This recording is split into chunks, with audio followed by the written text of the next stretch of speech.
Tell us you're a Nigerian without saying a word. Energy security is one of the most pressing issues for many developing countries like Nigeria. And if there's going to be any meaningful progress, addressing our energy issues is non-negotiable. I need to see light for my house. Make them do something. Band A is expensive. I literally have to turn off all my appliances just to reduce costs. We need light. Introducing the Energy Outlook, your go-to show for everything energy. Every week, we'll bring you the latest insights, innovation, and in-depth analysis of Nigeria's energy sector. From policy discussions to regulatory insights, we will analyze the key decisions influencing growth and sustainability in the energy sector. We'll bring you the human stories behind the headlines, giving you a personal perspective on the broader energy challenges. Join me every Friday at 6 p.m. for the Energy Outlook, your guide to the future of energy, where energy means business.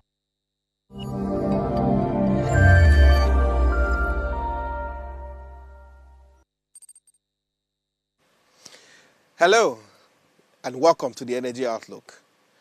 My name is Wisdom Chap Jumbo, and this week we've come with another episode to, of course, discuss another critical topic and conversation in the energy sector. Energy is the lifeblood of any thriving economy. It powers the industries, drives innovation, and shapes the daily lives of millions of people. As we already know, we've said this constantly on the program, and it was emphasized again recently at the Mission 300 Africa Energy Summit. 600 million Africans lack energy access. And out of this, in the next 5 years, we're trying to close the gap at least for 300 Africans. In Nigeria, our case is indeed peculiar, as nearly half of our population, don't have access to energy. That's a big problem. The numbers read at 86 million, but we know it is more than that, and that's a big problem. But at the heart of this problem is infrastructure gap. Energy itself, it's able to function or work and perform better when we have the right kind of infrastructure. But closing this infrastructure gap is a big problem, and it's what we want to discuss today. There's a lot that needs to go into setting up this infrastructure. There's a lot that needs to go into putting together and funding the right kind of infrastructure that we need for the energy sector. If we must close the energy access gap, then it is important that this infrastructure gap is closed and there's the right kind of funding that will go into it. The government, in its National Energy Compact, has said that what they are planning will cost about $23 billion to fund for that Energy Compact program. And that means all that really encompasses what needs to get the energy sector working. And part of this amount, $15 billion, will come from the private sector. And we've been trying to track, really, where would this money go to? And we're hoping that part of it will go into infrastructure. Because without the infrastructure itself, then nothing can indeed happen. So tonight, we are discussing this hot topic on closing the infrastructure gap. And we'll try to look at some of the key issues or where the problems lie to address it. But first, let me just walk you through some of the top stories or energy news within the sector. As I promise you every week, we are going to bring one for you. First at the top of the list is the national grid has collapsed again, causing nationwide blackouts. And this information came in about yesterday. And I think up to now, some areas are still trying to solve the issue of the national grid. Why does this national grid keeps collapsing? What is the issue?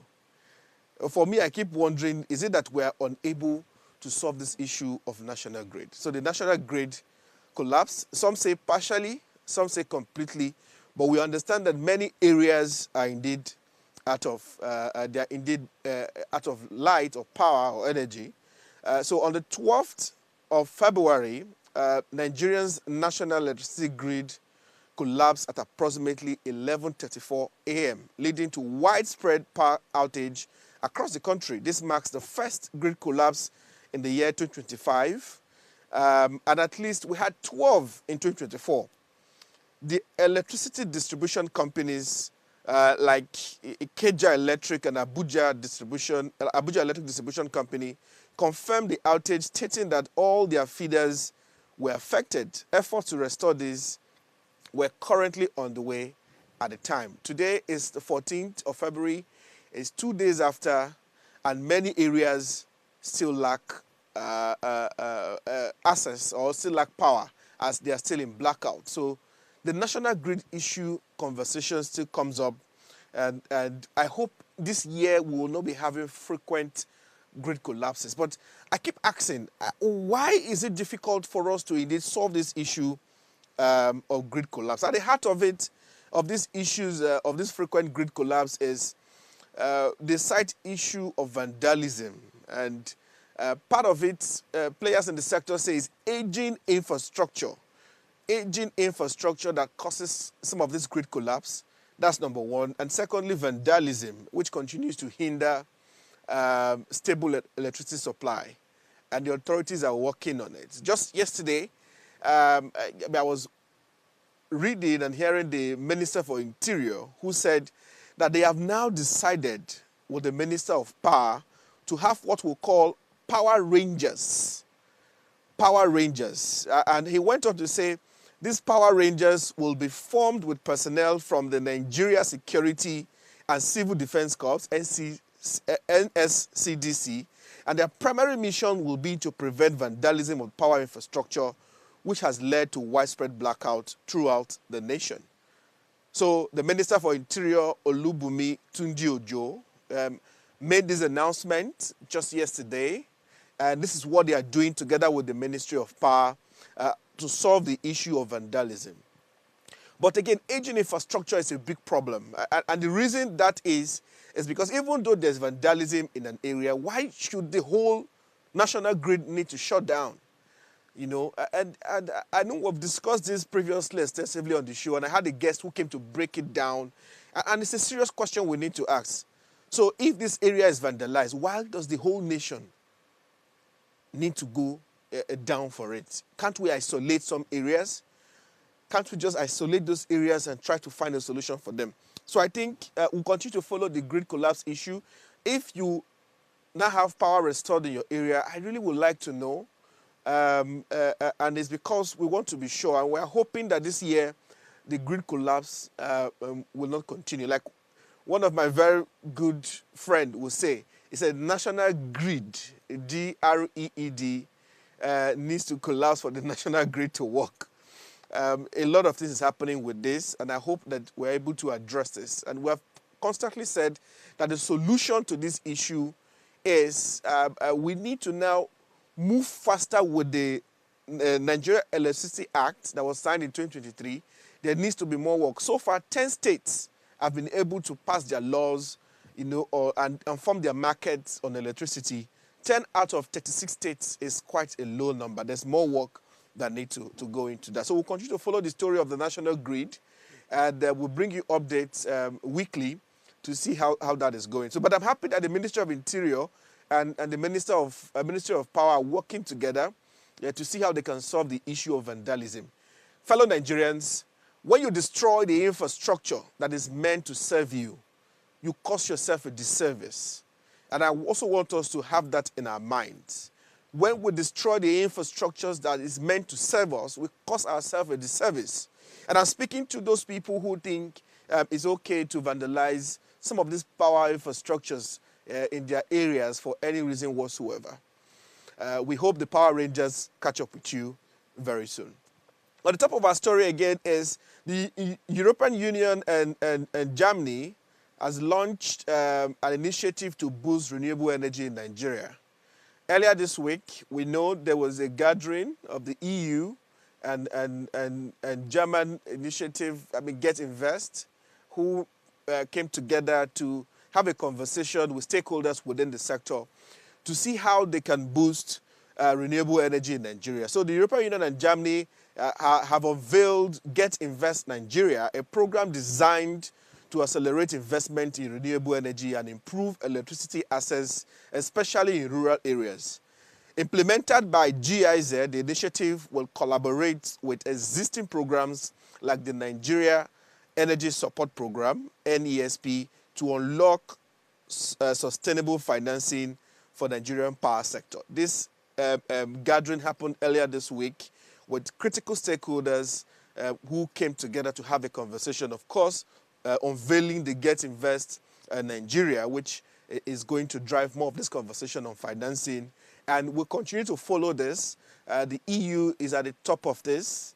And Get Invest, of course, I know Get Invest very well and the work they've been doing. We hope that some of this will drive the conversation. And we're seeing how this ties back to the $15 billion that we understand needs to come from the private sector to fund the National Energy Compact of Nigeria, which was presented at the Africa Energy Summit. We're looking at this in a way as critical steps moving in that direction. And for me personally, I commend the EU and Get Invest for coming through with this. So, like I said, this initiative, of course, reinforces the global commitment to address Nigerians' power challenges while promoting sustainable energy solution. So, yes, personally, I will be following up how this is firming up, and we'll be bringing you some of those updates here.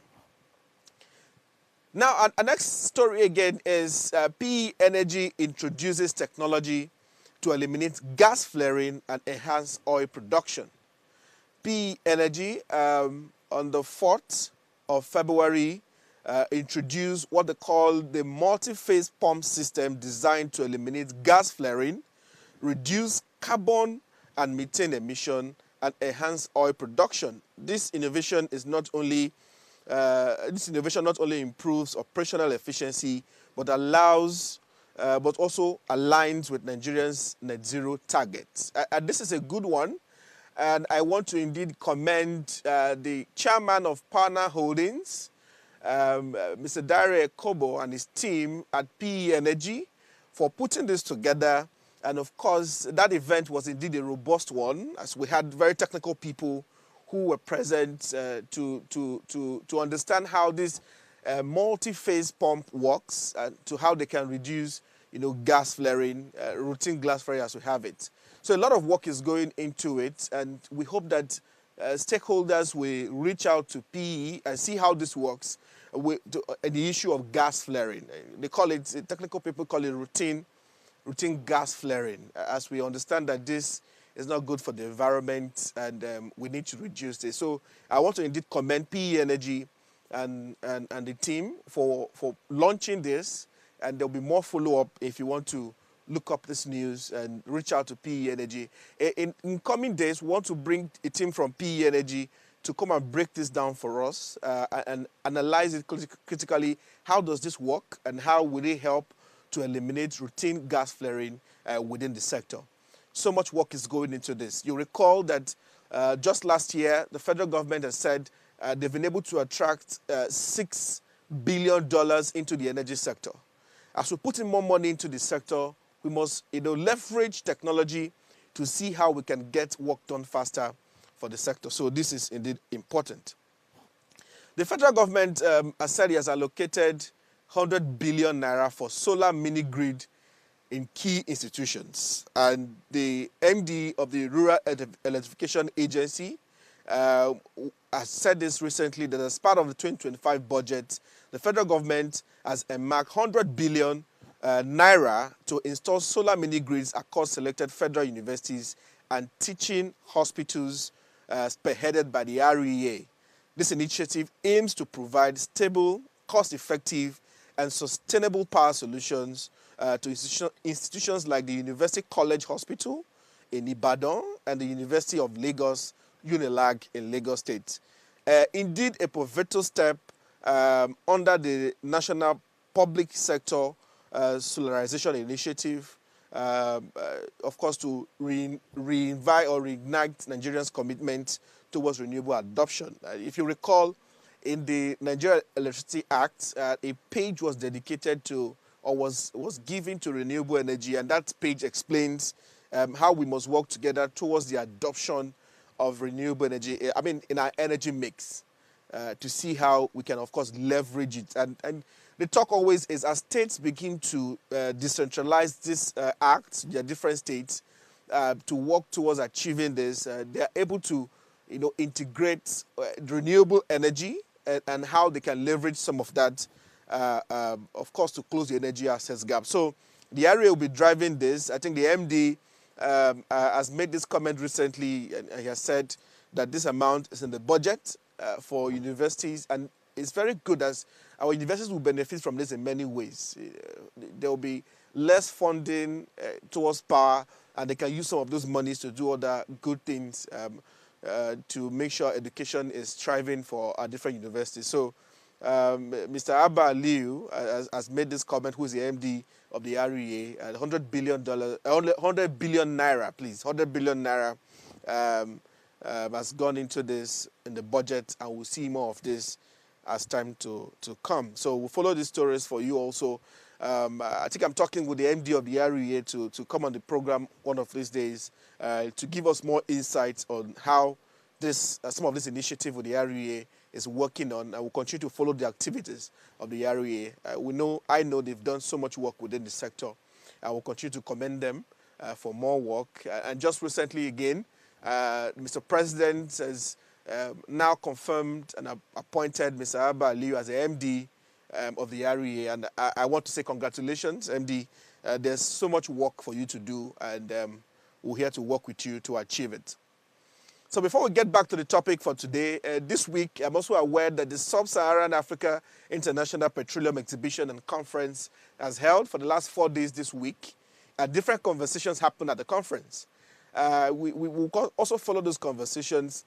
As you know, this year, with some of this conference, what we want to do is, after the conference, we want to indeed get into the details of what has been discussed. A lot of things happen. Their commitments, their breaking news and announcements. The industry players come to give insights on the sector. We want to follow the conversation. That is why the Energy Outlook is there. We want to follow the conversations. We want to break it down in simpler forms. We want to amplify it, is what we'll be doing. So the Sub-Saharan Africa International Petroleum Exhibition and Conference 2025 SIPEC held this week at the Eco Hotels, and we know quite a lot of conversations happened there. So I think I'm getting the chairman of Petan soon to come and talk to us on some of the things that's gone down at the conference. We'll take a quick break, and when we come back, we'll go into our conversation. And like I said before, we are discussing closing infrastructure, energy infrastructure gap in Nigeria. Where are we with infrastructure? What needs to be done? Where does financing come in? And where is most critical that money needs to go into? What are some of the infrastructures that needs to be urgently addressed if we must accelerate action and if we must close the energy access gap for 86 million Nigerians at the moment? We also would like to touch a few places across Africa. What is working in other areas? I understand that Tanzania is the only African country that has been able to achieve more than 90% grid connections for its citizens. How did they do that? What do we need to learn from that? For me, is what I look after. What do we need to learn? Where is it working right that we can adopt? Because infrastructure is critical. There's another conversation on gas infrastructure again, but we'll leave that for another time as we focus really on some other energy infrastructure and how do we close it. I'll see you soon.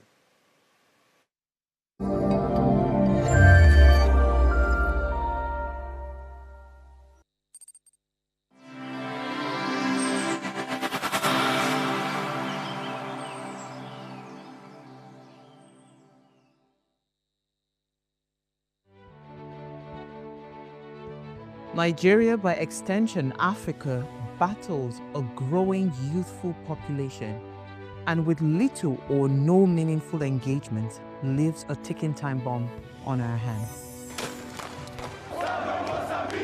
We are a blessed continent with great wealth, both in people and material. Our focus on ways remains driving conversations that affects us all.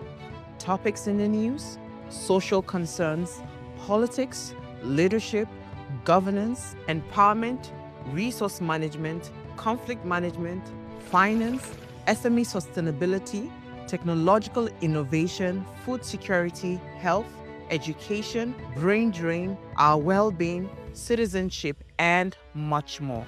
Our goal is to continuously drive these conversations, keep them burning at the table to effect a positive change, both for our nation and continent. Ways, what are you saying, has a secret ingredient that completes the conversation every single episode, and that ingredient is you. Our past conversations shaped our yesterday. To shape our tomorrow, we must keep talking. So, I want to hear you. Be a part of our live conversations Mondays through Fridays. And let's all have our say. Life is made up of moments, some that fill us with joy, others that test our strength. Welcome to Heartlines. This is our space to explore the highs and lows of human connection, the love, the heartbreak, and resilience that shapes our life. From relationships to friendships, parenting to partnerships, and so much more. Every week, we share stories and conversations that define us, navigating love, separations, the struggles of parenting, dealing with anxiety and managing the pressures and stress of life. Real conversations that bring us closer, helping us heal, grow, and connect. So join me Mondays through Fridays at 10 p.m. for Heartlines, the show where we connect hearts, have real conversations with real people, one story at a time.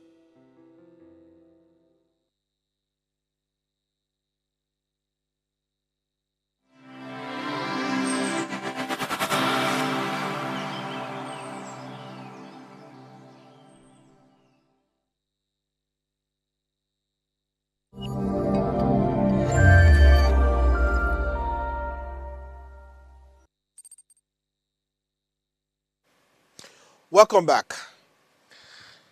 Despite substantial natural resources, Nigeria's energy sector continues to face systematic challenges from inadequate transmission network to financing roadblock. Addressing this requires not just capital investment, it demands bold policy reforms, innovative funding models, and unwavering commitment to execution. One of the factors that has led to grid collapse over the years, we've heard, is aging infrastructure. But what is indeed the challenge to solve this infrastructure problem? Players within the sector have said the issue is financing. But still we know that so much funding has gone into the energy sector to fund even this infrastructure. But we seem not to see it work, and I always wonder why. Why is it taking so long for us to solve this issue of infrastructure? But some experts say that with the Nigeria Electricity Act 2023 that was enacted, that as states begin to decentralize this law and begin to create their own markets, they can now make a change to the different laws, issues in their states, and find innovative solutions to it. Some have said that the low-hanging fruit is, of course, connecting off-grid communities. That we can indeed start. State government can start and look at off-grid communities and leveraging renewable energy to close this gap. I like to often say that I went to a community, some 2-3 years ago in Rivers State, called in Eche local government. It's called the Egbeke community. This community, more than 100 years, they've never had grid connection. But sometime in 2013, a company came and installed mini grid for them. And since then, that's what has provided the community power till today. So, till today, yes. Ebeke community, if some of you that know River State, is in Iche local government. Quite a long drive from the Port Harcourt main city. And the main local government headquarters itself, Iche local government. But when you visit there, like I did that year, I was indeed touched by the impact of that mini grid installed in the community and the change it was bringing to them. 600 households and businesses benefited from that mini grid in that community. Today, across Nigeria, we understand that there are more than 100 mini grids installed at different areas. But experts have also said that as we install some of these infrastructures, that it needs to be connected to what they call productive use. So there needs to be productive use cases, where these grid connections or these off-grid connections are done in a way that there's a productive use case and it benefits the community, sort of looking at the economics of it so that it's sustainable. But we all need to understand that power in itself, if it doesn't have an attachment of sustainable means to keep it going, it might not last over time. So what kind of financing model will indeed work to keep some of these infrastructures up and running? The cost of energy keeps rising. As you know, when the cost of petrol goes up in itself, it affects automatically how people, in fact, how they fund their generators, how they buy the diesel and all of that. So it is no longer sustainable. So we're educating and telling people to say, you know what, there's a sustainable means we can do this, and we have to leverage renewable energy. And this is where all of this comes from. But infrastructure gap is a big problem, is what we understand from experts in the space. What we're about to discuss today is to sort of analyze this crucial factor in solving this problem. And some say that early stage financing and ensuring this project not only take off but also attract large-scale investment is key. But how do we attract this investment? We have to look at a lot of factors. Ease of doing business. Are there incentives for investors who want to put in money in some of these critical areas? A lot of it. And again, in one of these episodes, we are going to look at the National Energy Compact. We want to break it down into forms that we try to understand what is the government plan to solve the issue of infrastructure. For me, that's where I want to really look at it. Why is it taking us so long? Infrastructure issues, the grid itself is obsolete. The grid is ancient. We need to, like someone would say, we need to decommission it and just move away from it completely. Are there no smarter ways and innovative ways we can solve this issue? And that's why, maybe for one, I like the idea that the states now can generate, transmit, and distribute their own power. So now that they can do this, it is within their control to decide how they do it. And we no longer have to hold the federal government. All we have to do is hold our state government. Lagos is one of those states that has been able to create its policy, create its market, and in just a couple of more days or weeks, the National Electricity Regulatory Commission has said it will 100% relinquish its power to the state government to now fully control the issue of electricity. There are low-hanging fruits that I think we can start from. There are low-hanging fruits I think we can begin to act upon. For Lagos, for example, being the commercial city like Lagos, power should never be the issue. As I'm talking to you presently, there are many areas at this moment as I speak, they are in total darkness in Lagos. And this as a result of the grid collapse and some of the issues around what has happened in the last couple of days. This should not happen anymore. The issue of metering is another area again. And I don't understand why we still struggle with the issue of meter. And we're hoping that as the states begin to take charge of their market in their different states, there will be innovative solutions to the issue of metering.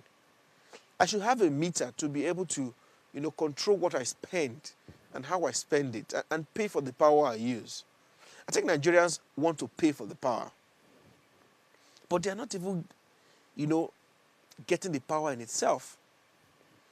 I understand that residents of some areas are already protesting quite a lot on the issue of this, either band A or no band A. And I'll be bringing some of them on the program soon to come and talk to us what they are facing with their problem. You know, we know the Omole Phase 1, the Omole residents have been on different social media, you know, really protesting on the issue of power. What they agreed with the discourse is not what they are getting. And some of this, again, it might just be an infrastructure issue that we need to look at. But the people have been protesting. I see them all over social media, residents of Omole. And if you're one of those residents, you want to reach out. We'd like to have you to know what exactly the issue and what is happening in your community. Also, we know that the residents of Surulere, many areas in Surulere like Aguda, they've also been crying out and having issues that what the discourse are telling them is not what they are getting. You put people on band A, they are not getting, you know, that number of hours of electricity for band A. What is the issue? Where are you having the struggles? But the residents are complaining themselves. So I've been trying to reach out to people from these two areas, people in Surulere, people in Omole. We want to hear from them. You know, what is their challenge? What is the issue? What have they done? Some communities, we know, they protested to the discourse and they were moved, you know, from band A back to band B. And now they are back again to band A, but they are not getting the number of hours of electricity that was agreed. All of this we are going to tackle, you know, and bring people from these communities to also come and speak to us. We want to hear from them and also, you know, feel their pulse on some of these issues. But experts will tell you there's an infrastructure gap. You know, a lot of this infrastructure they need, there's no investment to get them. You know, there's no investment into acquiring some of this infrastructure. But why is that so? Why is it a struggle? Is it an issue of financing model? Is it an issue of, you know, the investments are not coming? What can we do differently to attract investors? Investors' money will not come, you know, into a sector that is indeed cannot define how they're going to get their returns. So all of this is a big problem and an issue that we did must address. And part of it is what we'll discuss in a few minutes, just to go into the nitty-gritty of it and get some insight from experts who have, of course, done the analysis and follow up on some of the conversations. We're discussing today closing infrastructural gap in the energy sector and just looking at the key areas where we can, the low-hanging fruits, where we can start, where we can begin work on, where we can find the solution to the problem. In 2024, we had 12 grid collapse. 12. It seems like every single month there was one grid collapse or the other. 2025, we seem to have started again with the same circle. It doesn't help any of us. It doesn't. Power is very critical to the economy. And if we can't solve the issue of power, we're not even helping ourselves as citizens. It's indeed a very big problem. We'll try to address some of it with my guests soon. And I have some very important questions you need to ask him. For me, it's a burning desire to get answers for our people. And that's why we have the Energy Outlook program. We want to get this bit by bit. What is the solution? Where is it hanging? Where can we just solve this problem once and for all? What are the timeline? At the Africa Energy Summit, our president was there to commit to, you know, between now and 2030. It's 5 years. How much more can we achieve in 5 years? You know, where are the strategies? What can we achieve in 5 years? What can we achieve? Anyways, we'll get into that in a few minutes. And for me, it's indeed to get the answers that you need and the solution thereof. We'll take a short break, and when we come back, we'll go into the conversation.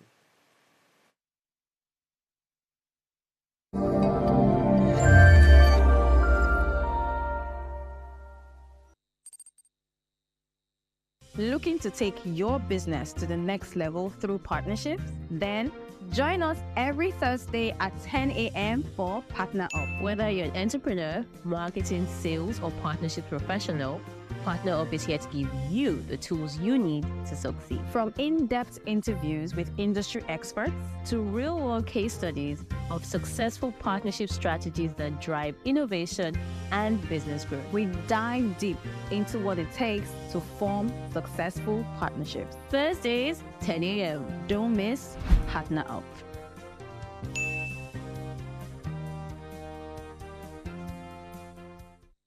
Tell us you're a Nigerian without saying a word. Energy security is one of the most pressing issues for many developing countries like Nigeria. And if there's going to be any meaningful progress, addressing our energy issues is non-negotiable. I need to see light for my house. Make them do something. Band A is expensive. I literally have to turn off all my appliances just to reduce costs. We need light. Introducing the Energy Outlook, your go-to show for everything energy. Every week, we'll bring you the latest insights, innovation, and in-depth analysis of Nigeria's energy sector. From policy discussions to regulatory insights, we'll analyze the key decisions influencing growth and sustainability in the energy sector. We'll bring you the human stories behind the headlines, giving you a personal perspective on the broader energy challenges. Join me every Friday at 6 p.m. for the Energy Outlook, your guide to the future of energy, where energy means business. It's a season of love. In partnership with Yasin, Heartlines will be giving away 4 luxurious, beautiful gifts to 4 lucky women. So stay tuned to the show to find out how you can win these incredible, luxurious gifts. And yes, gentlemen, you can participate to win on behalf of your better half, because truly, love is in the air. So catch me live Mondays through Fridays at 10 p.m. on Heartlines. Tell us you're a Nigerian without saying a word. Energy security is one of the most pressing issues for many developing countries like Nigeria. And if there's going to be any meaningful progress, addressing our energy issues is non-negotiable. I need to see light for my house. Make them do something. Band A is expensive. I literally have to turn off all my appliances just to reduce costs. We need light. Introducing the Energy Outlook, your go-to show for everything energy.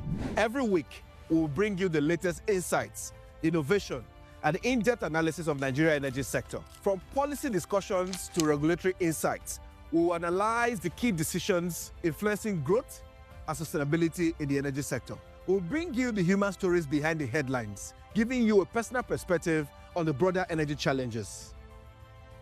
Join me every Friday at 6 p.m. for the Energy Outlook, your guide to the future of energy, where energy means business.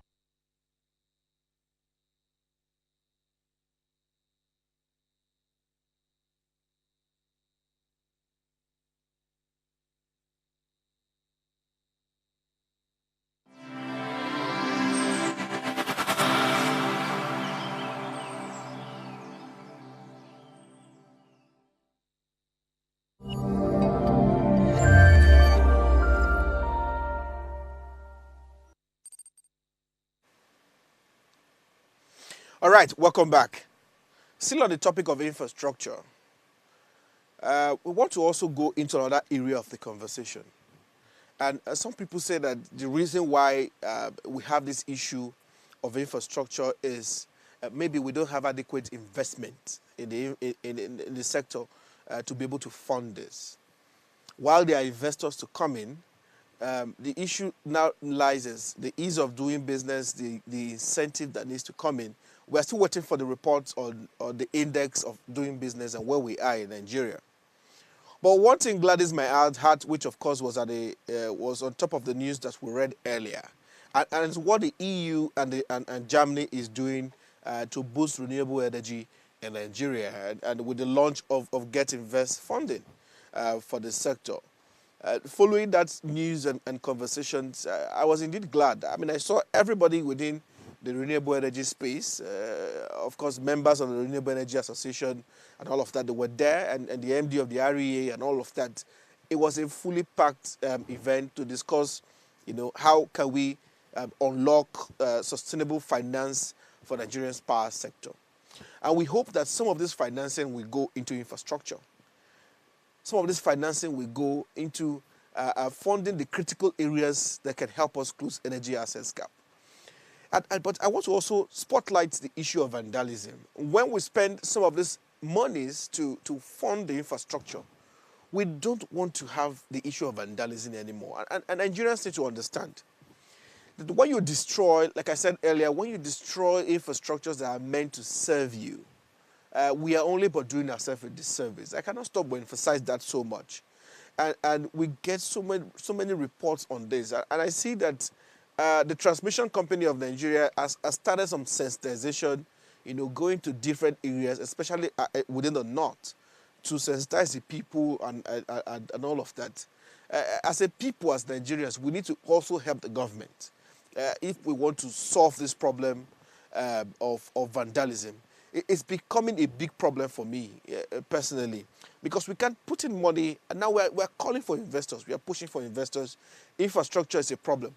So we can't, honestly, we can't. So Nigerian citizens, we have to be able to protect some of this infrastructure ourselves if we indeed want progress, if we indeed want to solve this issue. We are discussing closing energy infrastructure gap in the sector. We'll take a quick break, and when we're back, we'll take the next few minutes to go deeply into the conversation and find a solution from the experts. Join us soon.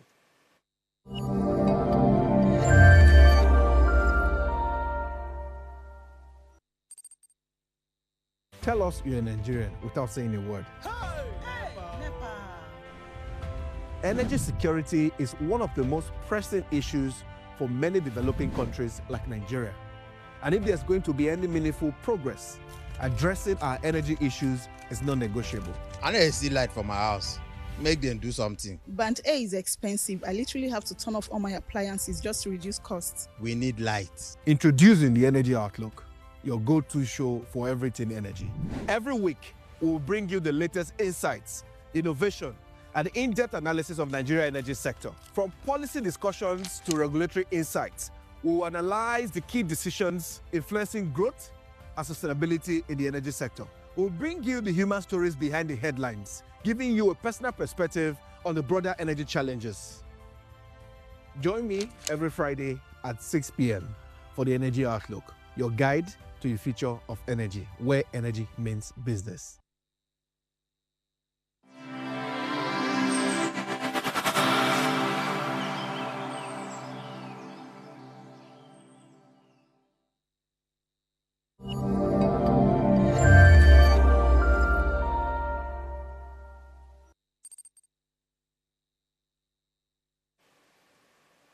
All right, welcome back. So we move straight to the conversation now, as my guest is now on seat in the studio, and we'll just use the next few minutes to deep dive into it. My guest is Femi Awofala. He's the founder and CEO of the Catalyst, or the African Catalyst. All right, thank you for joining the program. You're welcome. Thank you so much, Wisdom. So, I've tried to go analyze the issue of infrastructure. We're discussing closing the energy infrastructure gap. So where I want to start with you quickly, so that we just run so fast, is when we say energy infrastructure, so that we give clarity to it, what are we referring to? Okay, thank you so much, Wisdom, for joining this program. So basically, when you talk about energy infrastructure, they are basically the enabling infrastructure that makes various forms of energy value chain work. Mm-hmm. So, for example, pipelines, right? You need pipelines to bring energy, to bring gas from the subsurface, into whatever destination. You need, what's it called? You need processing facilities to process gas. You need production requirement facilities to produce oils from different fields at the same time. You need gas gathering mechanisms or gasification plants to gasify LNG. You need liquefaction plants to liquefy energy. So what has happened is the fact that a lot of people have forgotten the fact that apart from the natural resource you have in the subsurface, somebody else has to think through the process of bringing those resources into production, bringing them into the customer. Even things like your CNG buses or your trucks and things, they're all part of the energy infrastructure. And you can even look at energy infrastructure because some people look at energy from the word power, right? Yeah. Some people look at energy from the word of natural resources. So even in the power sector, you have, you know, energy infrastructure such as power plants. Yes. You have renewable energy systems like wind, like solar and things like that. So God has given us the abundant natural resource, either Yes. from sunlight or renewable, but the work is still not yet done until the energy infrastructure that is required to produce that energy is available. It's available. The grid, we understand, collapsed 2 days ago. Correct. And one of 2 issues they raised on the issue is one, infrastructure. Correct. There's been like a decay in infrastructure. There's been the issue of vandalism. How do you react to this? Okay, so basically, I think things like national grid are things that require long-term planning. Okay. Right? And unfortunately, nobody has been able to bite the bullet, right? Even if you make a decision to revamp the grid today, it's another 5 years project, right? My own view and our view is for us to regionalize the grid.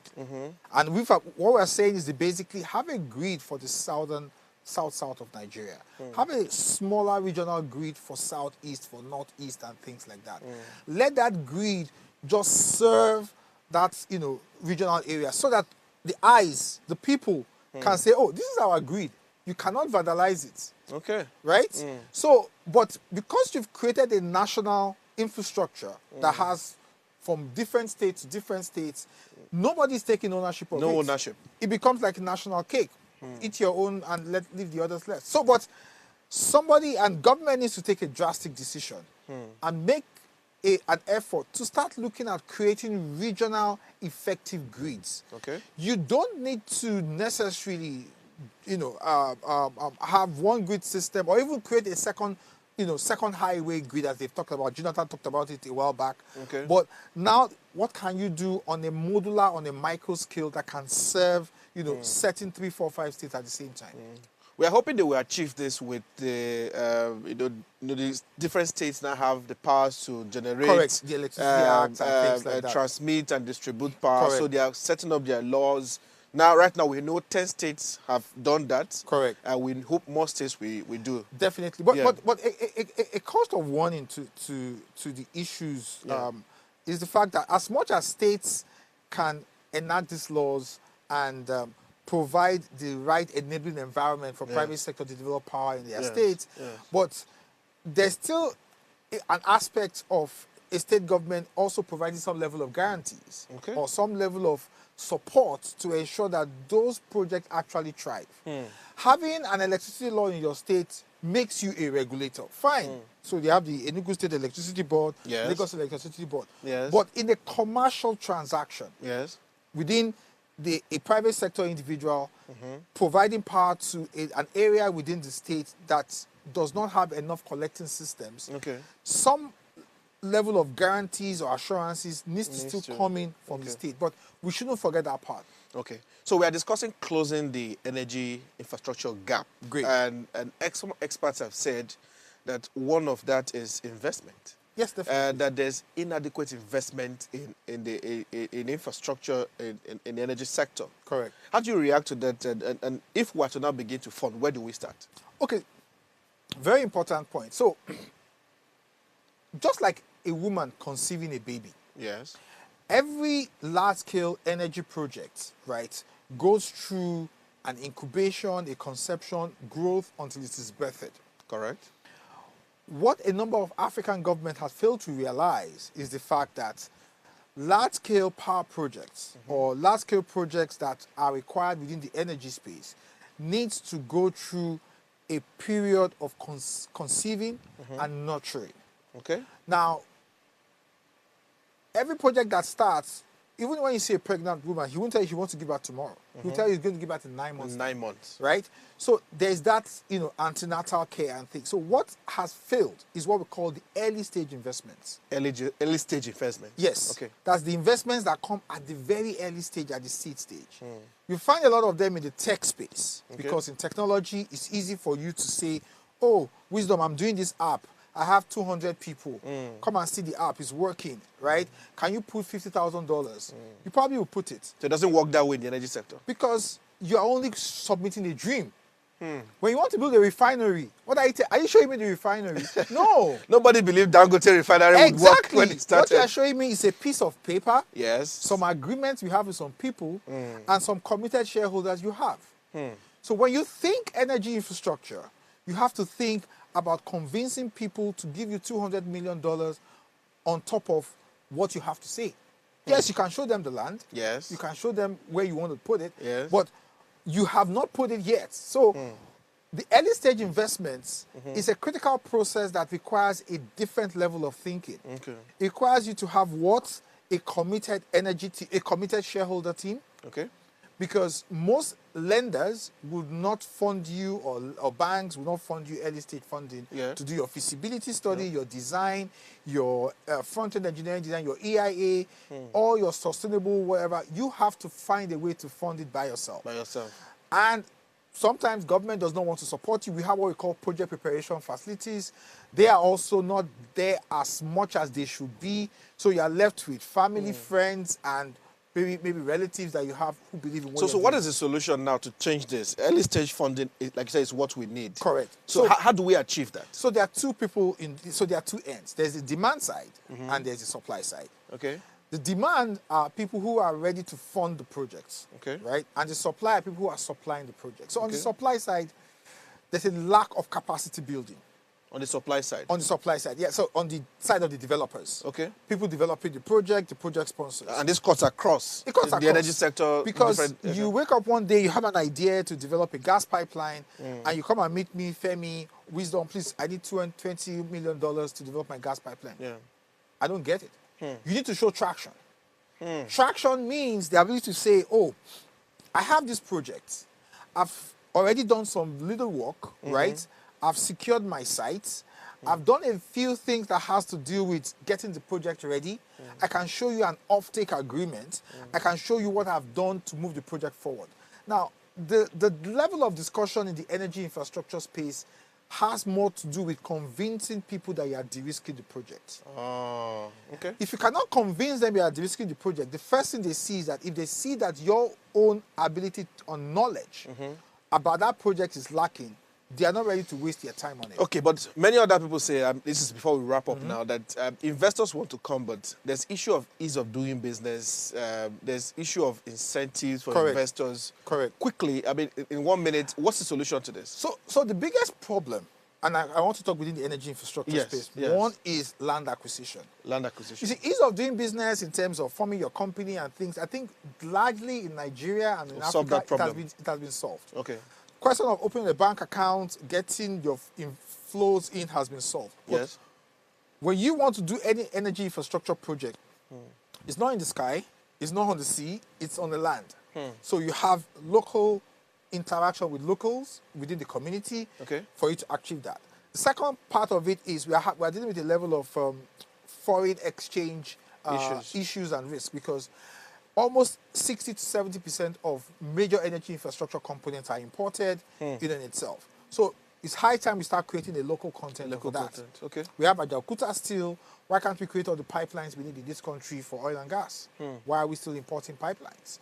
We have tremendous amount of resources in even in the mining space, part of the energy. But why can't we start processing those things to make use in itself? Now, another major issue of the cost of doing business is also what we see in terms of the market itself. Okay. So you have a market that you need to get some form of what you call an off-taker. Off-taker? Yeah, to really de-risk the fact that you will sell. Okay. But if you don't have an off-taker, then you just sell to the public. So that ability to de-risk the project from a demand perspective is a big issue. The ability to get your land and be able to ensure that the land you have is free of any encumbrance and things. Because remember, the land is what the banks are relying on. That's where your mortgage starts. That's where your security. Yes. And of the asset in itself. So, but we can do a lot more. And I would like to also mention that, organizations like the Nigerian Local Content Board, and I've seen them do NCDMB. They've done a lot of investments, in the oil and gas space, but I think they need to start having what you call a project preparation approach. To say you don't necessarily need to fund all these projects in terms of equity of 30 billion or 50 billion or whatever. You can actually help 1,000 entrepreneurs in the Niger Delta by helping to fund their early stage work, like their feasibility studies, like their design. Because we're wrapping up now, just last question: what critical role can government play to fast track all of this? Well, government can play a lot of roles, starting from land acquisition. Right? A lot of investments, people investing in LNG, in pipelines and things, they need the right of way, right? And sometimes state government tells you it's not their problem, federal government tells you it's not their business, go solve it. So this is where they need to come in. Yeah. Secondly, most large-scale energy projects now require some level of environmental, social, and impact assessment. Right? Even up to ESG, sustainability, IFC performance standards. When you look at those NIADs, right, it's not easy for you to leave the entrepreneur and say he can do it. Government has to help to solve the issue of community engagement a lot better, because if you look at most communities, not even Niger Delta, anywhere in Africa, right, when you have an energy resource and you're doing an energy infrastructure project, they tend to feel that, you're tapping into their resource, which is okay, but you need to have that dialogue, and sometimes government needs to step in to help to broker those kind of relationships. Interesting. We've been discussing closing the energy infrastructure gap. There's so much to unpack. Yes, we need to do this again. we need to do this again. There's so much to unpack. As you've hit on critical points, and I really want to expatiate more, but because of time, I think this is the best place we have to leave it now until we bring you back again to continue where we've stopped now. Definitely. Because when we solve this issue of infrastructure, I believe that we solved, quite a lot of the problems we're having, from the power to gas and all of that. Everything is indeed linked up. But Mr. Femi, thank you so much for coming on the program. We'll find time to bring you again. Thank you too.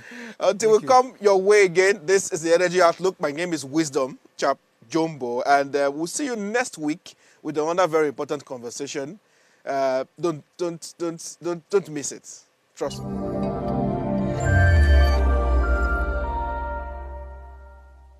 Tell us you're a Nigerian without saying a word. Energy security is one of the most pressing issues for many developing countries like Nigeria. And if there's going to be any meaningful progress, addressing our energy issues is non-negotiable. I need to see light for my house. Make them do something. Band A is expensive. I literally have to turn off all my appliances just to reduce costs. We need light. Introducing the Energy Outlook, your go-to show for everything energy. Every week, we'll bring you the latest insights, innovation, and in-depth analysis of Nigeria's energy sector. From policy discussions to regulatory insights, we'll analyze the key decisions influencing growth and sustainability in the energy sector. We'll bring you the human stories behind the headlines, giving you a personal perspective on the broader energy challenges. Join me every Friday at 6 p.m. for the Energy Outlook, your guide to the future of energy, where energy means business.